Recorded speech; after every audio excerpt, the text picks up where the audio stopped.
Hi friends, this is ఆర్పి. ఈ వీడియోలో రేపటికి నిఫ్టీ, బ్యాంక్ నిఫ్టీ లెవెల్స్, దాంతోపాటుగా కొన్ని స్టాక్స్కి టెక్నికల్ లెవెల్స్ చూద్దాం. ముందుగా మీ అందరికీ నూతన సంవత్సర శుభాకాంక్షలు. ఇయర్ 2025లోకి అడుగు పెడుతున్నాం. సో ఈ సంవత్సరం అంతా మనం స్టాక్ మార్కెట్లో మంచి లాభాలతో ఉండాలని మనస్ఫూర్తిగా కోరుకుంటున్నాను. ఈరోజు నిఫ్టీ ఫ్లాట్గా క్లోజ్ అయింది. సో సెక్టోరియల్గా చూస్తే మనకి సిపిఎస్సి, తర్వాత public sector enterprises, oil and gas, energy, pharma, PSU banks, తర్వాత metal, commodities, infrastructure, consumer durable, MNC, తర్వాత హెల్త్ కేర్, ఈ ఇండెక్స్లు అన్నీ కూడా పాజిటివ్లో క్లోజ్ అయితే ఐటీ, తర్వాత నిఫ్టీ నెక్స్ట్ 50, నిఫ్టీ బ్యాంక్, ఇవన్నీ కూడా నెగటివ్లో క్లోజ్ అయ్యాయి.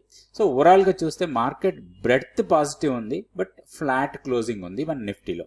సో నిఫ్టీ 50 స్టాక్స్లో పాజిటివ్గా క్లోజ్ అయిన స్టాక్స్ చూస్తే మనకి నిఫ్టీ 50లో సో ఫస్ట్ టాప్లో ఉంది బిఈఎల్, భారత్ ఎలక్ట్రానిక్స్.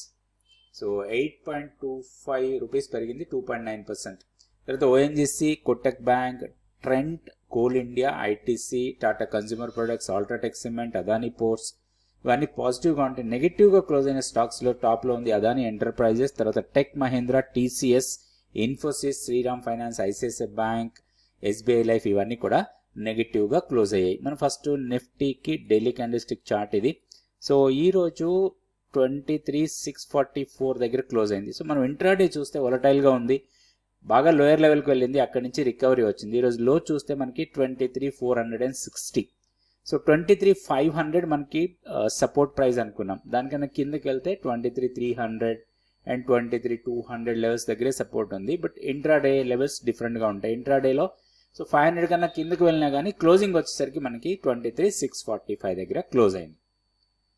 సో ఒక రేంజ్ బౌండ్ ట్రేడింగే జరగచ్చు రాబోయే రోజుల్లో కూడా, కదా ఇంట్రాడే వొలటాలిటీ ఎక్కువ ఉండే అవకాశాలే ఎక్కువ ఉన్నాయి. సో ఇది రైజింగ్ ట్రెండ్ లైన్ ఇది. సో కొంచెం లాంగ్ టైం చార్ట్లో చూసినప్పుడు ఆ ట్రెండ్ లైన్ సపోర్ట్ తీసుకుంది అనుకోవచ్చు మనం, ఎందుకంటే 23,500 మనం లాస్ట్ టైం కూడా స్ట్రాంగ్ సపోర్ట్ అనుకున్నాం. సో దీనికి మల్టిపుల్ రీజన్స్ ఉన్నాయి ఇక్కడ సపోర్ట్ తీసుకోవడానికి. సో అక్కడే సపోర్ట్ తీసుకున్నట్టు అనిపిస్తుంది. అయితే ఓవరాల్గా ట్రెండ్ వీక్గానే ఉంది, ఇంకా పాజిటివ్ టెరిటరీలోకి మనం రాలేదు. 24,065 కన్నా పైన డే క్లోజ్ అయితేనే మనం ఒక పాజిటివ్ మొమెంటంతోనే ట్రేడ్ చేయొచ్చు. అప్పటి వరకు కూడా ఒక న్యూట్రల్ బేస్తో ట్రేడ్ చేసుకునే అవకాశం ఉంది. సో న్యూట్రల్ స్ట్రాటజీస్ ఫాలో అయితే మనకి ఇట్లాంటి కన్సాలిడేటింగ్ మార్కెట్స్లో మనకి మంచి లాభాలు వచ్చే అవకాశం ఉంటుంది. నెక్స్ట్ మనం బ్యాంక్ నిఫ్టీ లెవెల్స్ చూద్దాం. సో నిఫ్టీ బ్యాంక్ కూడా కొంచెం బేరిష్గానే క్లోజ్ అయింది కంపారిటివ్లీ ఎస్టర్డే. దానికన్నా దాదాపు ఒక 65 పాయింట్స్ మైనస్లో క్లోజ్ అయింది. అయితే ఈరోజు లో ఏదైతే ఉందో 50,600, అది మనకి 200 డేస్ సింపుల్ మూవింగ్ యావరేజ్, అక్కడే సపోర్ట్ తీసుకుంది. సో మన లెవెల్స్ కూడా ఆల్మోస్ట్ అదే లెవెల్స్ ఉన్నాయి. 50,500 ఫస్ట్ సపోర్ట్ లాగా ఉంటుంది. బ్రేక్ అయితే 50,135, దాని తర్వాత 49,790.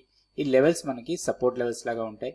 హైయర్ లెవెల్లో 51,025 ఫస్ట్ రెసిస్టెన్స్, తర్వాత 51,334, 51,534, ఇవి రెసిస్టెన్స్ లెవెల్ లాగా ఉంటాయి. మన కీ లెవెల్ 51,890, దీంట్లో ఎలాంటి మార్పు లేదు. దానికన్నా పైన క్లోజ్ అయితేనే మనం పాజిటివ్ బయాస్తోని ట్రేడ్ చేయొచ్చు. పొజిషనల్ ట్రేడింగ్ చేసే వాళ్ళకి పెద్దగా ఆపర్చునిటీ కనపడట్లేదు నిఫ్టీలో అండ్ బ్యాంక్ నిఫ్టీలో కూడా.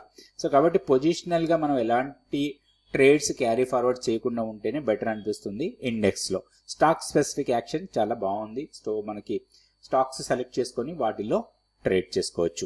ఇప్పుడు మనం కొన్ని స్టాక్స్కి టెక్నికల్గా లెవెల్స్ చూద్దాం. స్టాక్స్ని ఎట్లా సెలెక్ట్ చేసుకోవాలి, ఇంట్రాడేకి ఎలాంటి స్టాక్స్ సెలెక్ట్ చేసుకోవాలి, పొజిషనల్గా ట్రేడ్ చేసేటప్పుడు ఎలాంటి స్టాక్స్, అదేవిధంగా మనం ఒక లాంగ్ టర్మ్ హోల్డింగ్ పర్పస్ అంటే ఇన్వెస్ట్మెంట్ పర్పస్లో ఎలాంటి స్టాక్స్ తీసుకోవాలి, స్టాక్ ఫండమెంటల్స్ ఏంటి, టెక్నికల్స్ ఏంటి, స్టాక్ మార్కెట్ గురించి ప్రతి విషయాన్ని నేర్చుకోవడానికి 100 డేస్ మెంటర్షిప్ ప్రోగ్రామ్ చాలా యూస్ఫుల్గా ఉంటుంది. ఇక్కడ మీకు స్టాక్ మార్కెట్కి సంబంధించిన ఎలాంటి సందేహాలైనా మీరు అడిగి తెలుసుకోవచ్చు, వాటిని పూర్తిగా అర్థం చేసుకోవచ్చు. స్టాక్ ఫ్యూచర్స్, ఆప్షన్స్, ప్రతిదీ కూడా నేర్చుకోవడానికి 100 డేస్ మీకు చాలా యూస్ఫుల్ ఉంటుంది. నెక్స్ట్ బ్యాచ్ 6th జనవరి నుంచి స్టార్ట్ అవుతుంది. ఇంట్రెస్ట్ ఉన్న వాళ్ళు తప్పకుండా జాయిన్ కండి. ఈ స్టాక్ వచ్చి కేఎన్ఆర్ కన్స్ట్రక్షన్స్. కేఎన్ఆర్ కన్స్ట్రక్షన్స్లో ఒక పాజిటివ్ మొమెంటం, అంటే నిన్న స్ట్రాంగ్ ర్యాలీ తీసుకుంది. సో ఈ fall exactly monthly pivot arrest అయింది, ఇక్కడ నుంచి ర్యాలీ కంటిన్యూ అవుతుంది. నిన్న ఈరోజు స్ట్రాంగ్ ర్యాలీగా స్టాక్ మూవ్ అయింది. అయితే ఇక్కడ ఒకటి మనకి ఒక సప్లై ఏరియా ఉంది హైయర్ సైడ్లో అరౌండ్ 352 359. కాకపోతే ఇది మల్టిపుల్ టెస్టింగ్ జరిగింది కాబట్టి దీన్ని బ్రేక్ కావచ్చు. సో ఈ లెవెల్స్ని బ్రేక్ చేసే అవకాశాలు ఉన్నాయి మూమెంటమ్ వైజ్గా చూసినప్పుడు. వన్స్ ఇది బ్రేక్ అయితే హైయర్ లెవెల్కి వెళ్ళొచ్చు. హైయర్ లెవెల్లో చాలా దూరంలో ఉంది మనకి సప్లై. సో 400 ఆ లెవెల్స్ దగ్గర సప్లై ఉంది. దీంట్లో కొంచెం మనం ట్రేడ్ కోసం ఆపర్చునిటీ కోసం కొంచెం వెయిట్ చేయాలి. సో ఇది మోస్ట్లీ 355 ఆ లెవెల్స్ టెస్ట్ చేసి కొంత పుల్ బ్యాక్ రావచ్చు. ఆ పుల్ బ్యాక్లో ఎంట్రీ తీసుకుంటే నెక్స్ట్ మూమెంటమ్ దీన్ని క్రాస్ చేసి పైకి వెళ్ళొచ్చు. సో వన్స్ అది క్రాస్ చేసి పైకి వెళ్తే హైయర్ లెవెల్లో మనం రెసిస్టెన్స్ పాయింట్స్ చూద్దాం. ఇది ర్యాలీగా వెళ్ళిన తర్వాత ఒక పుల్ బ్యాక్ ఇచ్చింది. So first resistance 362, then 392. So మన ప్రాఫిట్ టార్గెట్ని ఈ లెవెల్ దగ్గర పెట్టుకోవాలి. 392 393 లెవెల్స్ దగ్గర మన ప్రాఫిట్ బుకింగ్ కోసం చూడాలి. అండ్ 313 కన్నా కిందకి వెళ్తేనే దీంట్లో ప్రాబ్లం రావచ్చు. అదే మన స్టాప్ లాస్ లాగా పెట్టుకొని పుల్ బ్యాక్లో లాంగ్ ఎంట్రీ కోసం ప్లాన్ చేసుకోవచ్చు. KNR constructions. నెక్స్ట్ ఇంకొక స్టాక్ చూద్దాం. ఇది Kotak bank. Kotak bank daily candle stick chart ఇది. ఇక్కడ లాస్ట్ మనకి ఇక్కడ చూస్తే నవంబర్ 21 నుంచి ఇప్పటి వరకు ఒక కన్సాలిడేట్ అవుతా ఉంది స్టాక్. సో జనరల్గా ఇట్లా నారో కన్సాలిడేషన్ ఉన్నప్పుడు బ్రేక్అవుట్స్ స్ట్రాంగ్ ఉంటాయి.